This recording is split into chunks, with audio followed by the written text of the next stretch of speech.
ভাইজান একটা video social মিডিয়ায় ভাইরাল হয়েছে যে একজন মহিলা, একজন ট্রেন যাত্রী, বয়স একজন দাড়িওয়ালা লোককে রীতিমতো চড় মারছেন। সে অভিযোগ করছে যে তার ভিডিও তোলা হয়েছে, মেয়েটার ভিডিও তুলেছে নাকি। এবং আমরা এই ঘটনার ফ্যাক্ট চেক করে জানতে পারলাম যে এই ঘটনাটা একেবারে অসত্য, কিন্তু তার অসাবধানবশত তার ভিডিও ক্যামেরাটা অন হয়ে গেছিল। এই হচ্ছে বিষয়টা নিয়ে কি বলবেন? আমি ভিডিওটাও আমি দেখলাম যে আমাদের যে সোর্স আছে বা সে যেমন করে হোক আমি জোগাড় করে তার ভিডিওটাও আমি দেখলাম। তো হঠাৎ করে আচমকা দেখলাম যে ভদ্রলোককে মারতে আরম্ভ করে দিল। আসলে কি ঘটনাটা ঘটেছে তার প্রায় ওর মধ্যে দেখুন, ওই ভদ্রমহিলা বলবে না কি বলবো জানি না, আপনারা বেশ শেয়ার করবেন। তো ওই মেয়েটি দেখলাম নিজেই বলছে 30 মিনিট ধরে ভিডিও করছে, ঠিক আছে, কিন্তু তার মধ্যে হঠাৎ দেখতে পাচ্ছি মেয়েটা মারতে আরম্ভ করে দিল। দোষটা কি করলো ওই ভিডিওটার মধ্যে, ওটাও সোশ্যাল মিডিয়ায় দেখুন সম্প্রচার হয়েছে, বা যাদের কাছে আছে তারাও দেখবেন শেয়ার করছে, আমার কাছেও আসলো। না, মানুষটি দোষ কি করেছে? যে একটা বাবার বয়সী মানুষ পাশে বসে আছে, হঠাৎ করে উঠে তাকে মারতে আরম্ভ করে দিল।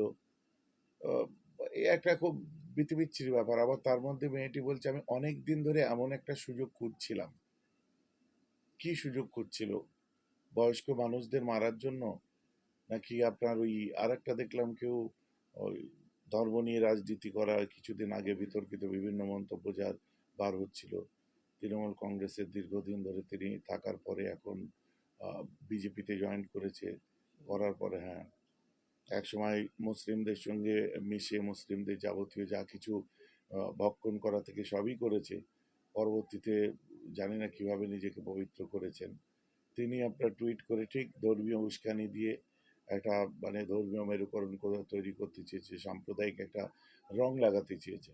কিন্তু এখানে সব কিছুর ঊর্ধ্বে গিয়ে আমি বলবো একটা বয়স্ক মানুষ পাশে বসে আছে, তার অপরাধটা কি ছিল যে হঠাৎ করে তাকে মারতে আরম্ভ করে দিল? আর সে বারবার বলছে আমার দোষটা কি, বলুন দোষটা কি বলুন। আশ্চর্য, আশপাশে যারা আছে তার ফটো তুলছে। আমি কেভিন পোর্টারের একটা আপনাদেরকে আগে উপমা দিয়েছিলাম যে একটা মানুষ মরছে, তাকে সাহায্য করা বাদ দিয়ে তার ভিডিও করতে ব্যস্ত। ঠিক এই ক্ষেত্রেও তেমন দেখলাম, এই সাহায্য করা বাদ দিয়ে একটা কম বয়সী মেয়ে তাকে মানে স্ল্যাপের পর স্ল্যাপ করেই যাচ্ছে। আর সবাই দেখছে, কি হয়েছে না হয়েছে কেউ জানতেও চাচ্ছে না। তার অন্যায়টা কি ছিল? কোনো সম্প্রদায়ের মধ্যে জন্মগ্রহণ করা তার অন্যায় ছিল? নাকি সে আপনার মেয়েটা শ্রেয়তাহানি করলো? নাকি তার আরো কিছু করতে গেছিল? কি অন্যায়টা কি? হঠাৎ করে ক্যামেরা চালু আছে, অন ক্যামেরা দেখতে পাচ্ছি যে হঠাৎ করে মারতে আরম্ভ করে দিল। What is this? তো ঠিক আছে, সে যদি কোনো অন্যায় করে তো দেশের মধ্যে আইন আছে, তার বিরুদ্ধে কমপ্লেন করো। কমপ্লেন নিজে আইন হাতে তুলে নেবে কেন? এটা তো একটা মানে জানি না কি ধরনের সংস্কৃতিতে এরা মানুষ হয়েছে, কি ধরনের মানে মানে পরওয়ারিশ পেয়েছে, আমার তো খুব সন্দেহ লাগে। আস্তাকের মতো একটি চ্যানেল সে বলছে তার গায়ে হাত দিয়েছে, বুকে হাত দিয়েছে বলছে, এরকম কথা গায়ে হাত দিয়েছে বলছে, তার বুকে হাত দিয়েছে, মানে এরকম ধরনের খবর তারা করে দিয়েছে, খবর পরিবেশন করছে এবং তার বিরুদ্ধে মামলাও করেছেন রফিকুল ইসলাম। না, এগুলো পেটুয়া ব্যাপার। এক কথায় বলবো, ওই লেভেলে নিজেকে নামিয়ে নিয়ে গিয়ে আমি প্রতিবাদ করতে পারবো না, পরিষ্কার ব্যাপার। এর মধ্যে এরা যেটা চাইছে, যেটা করতে চাচ্ছে, সেই জিনিসটাই এরা কিন্তু করছে একদম ফাইনালি। এখানে কোনো রকমের কোনো মানে সন্দেহ নেই এদের। ও তো ছি ছি ছি, কি লিখছেন গো?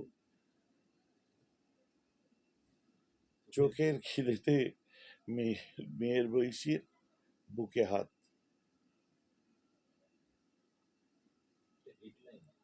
এটা হেডলাইন করেছে। সব থেকে দুঃখের ব্যাপার